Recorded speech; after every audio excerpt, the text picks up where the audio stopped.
My name is Nadine Sobel. I'm a teacher here at BKLYN CLAY as well as at the 92nd Street Y. Today I'm going to be showing you how to do a transfer from paper onto greenware so you can transfer drawings or any kind of printouts or just something you find in the newspaper. This is a great thing to do if you feel like your drawing skills are not up to par. You can just trace. First, I will be cutting this. So I have a cup. I will be putting this I Will Survive on one side, and I will be putting this hand washing or Purell dispenser on the other side. It will be like this. I Will Survive. And on the other side of the mug, it will be the hand washing.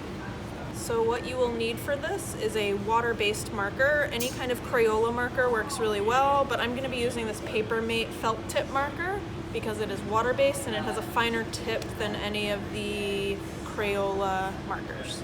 But because this is text and it was printed out this way, I'm going to need to trace the back, and I'm going to do that against the window so that when I put it on, it's not the mirror image. It will be read in the correct orientation. So now I'm going to be taking this printout that I've cut and I'm going to put it against the window so that I have a flat surface and light, and I'm going to trace over the text.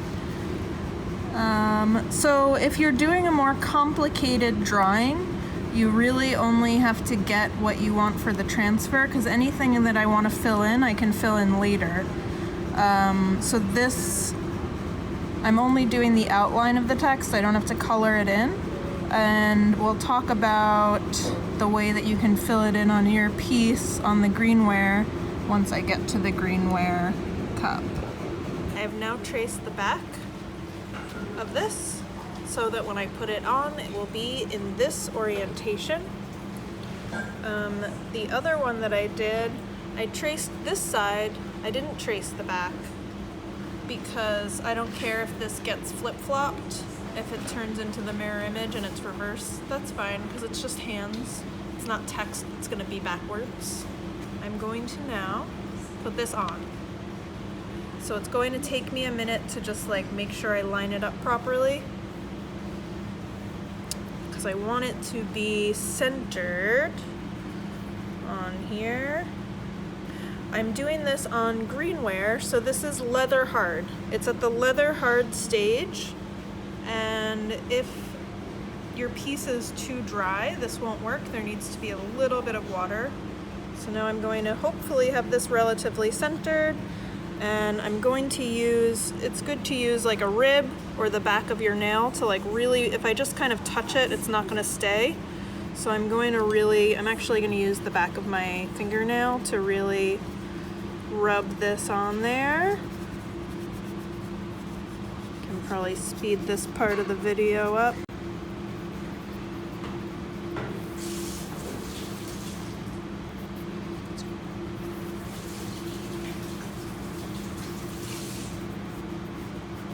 So the clay, because it has not been fired yet and it's watery, there's water inside, the ink is water-based, and that will transfer like a print onto the clay. It will only stay there if you fire it, it will just burn off, so it's not something that I can just be done with.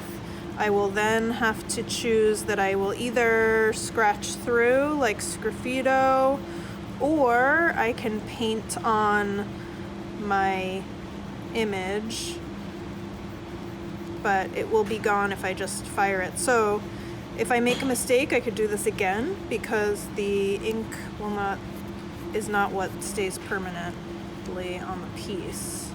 This is like a guide, so I'm going to be tracing hopefully it has transferred now. I'm gonna give it a little peek and it looks good. So now we have this. At this stage, I'm going to choose whether or not I want to scratch through, so that then later I can choose to either inlay into the scratch, or I can use ink, like not actual ink. I will use underglaze. Amico Black Velvet Underglaze is my favorite. I also might still want to use a cobalt wash later, so I might just like do like a little guide for myself so that later, once it's bisqued, I have that. And now I'm going to transfer on this one to the reverse side.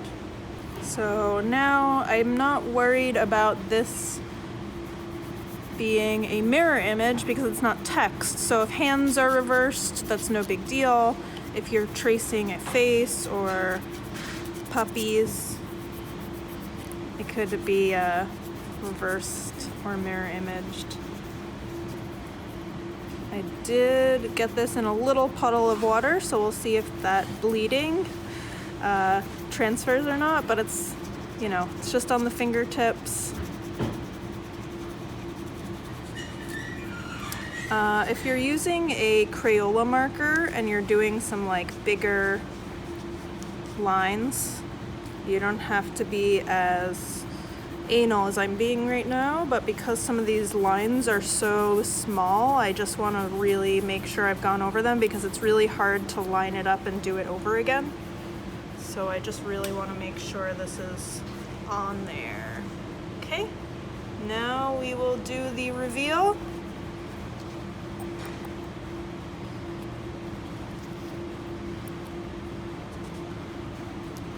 So it turns out, since I got that little blob of water there, that did affect the way the ink transferred, so I will have to fix those fingertips up here.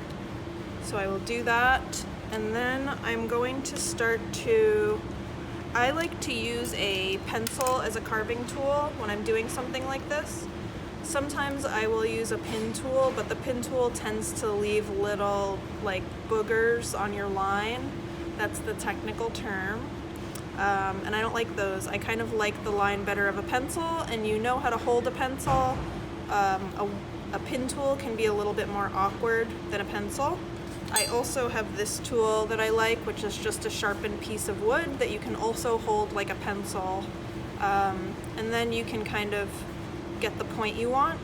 The pencil, you can also get the point you want by either sharpening it to a sharp point, or I actually like it when it's a little more dull and not super sharp.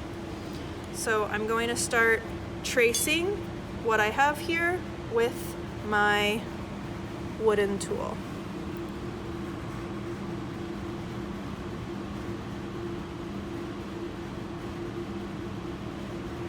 This is difficult because as I'm going, I am erasing the line that I've made.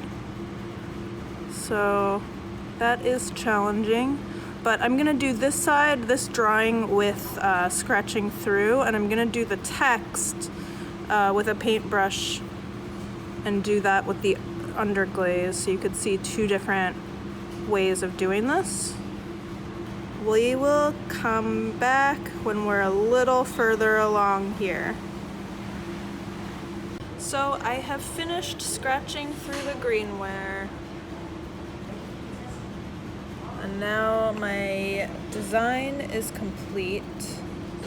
I will later, after it is bisqued, be using a cobalt oxide or a black iron oxide and inlaying that into the carved design. And now I'm going to show you the other option, which is to paint right away. So I am going to start by using some Amico Black Velvet Underglaze, my favorite, and I am going to be painting with a teeny tiny brush.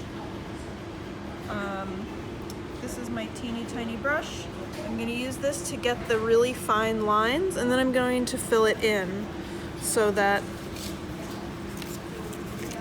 I'm going to be using this teeny tiny brush to get into these fine lines.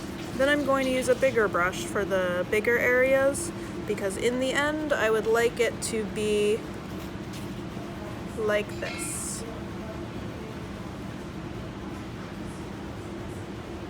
Amico Black Velvet Underglaze is my favorite because it's always black. it stays nice and black. It can fire at different temperatures, but it just always stays black. It's a true black, it's not a blue black or a brown black, and I like that. It's never different. You can rely on it. You could also use slip at this stage, but I find the way that this underglaze is really nice and liquidy, the way it moves, it just feels nicer on a brush for something fine and detailed like this. It's good to have steady hands. So we are doing this video to do some online teaching. And the nice thing about underglaze is it is not toxic, and you could also paint with it on greenware or on bisque. So if you did have bisqueware at home, there's no clay dust coming off of that.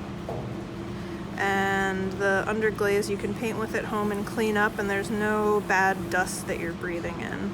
So it's kind of a nice option for working with ceramic materials in this time of social distancing. So here we are. We have my cup ready to go into the bisque. On this side, I have brushed with a teeny tiny brush the Amico Black Velvet underglaze, and you can see it looks good. I like doing this on greenware. I could fix anything. If I mess anything up, I can scrape away, so if I make a mistake, it's not permanent, which I love. And then the other side, I scratched through using a pencil and wooden tool, and later, after it's bisqued, I will be doing a black iron or a cobalt wash. Tune in to see what happens and what glaze I choose to see the finished product.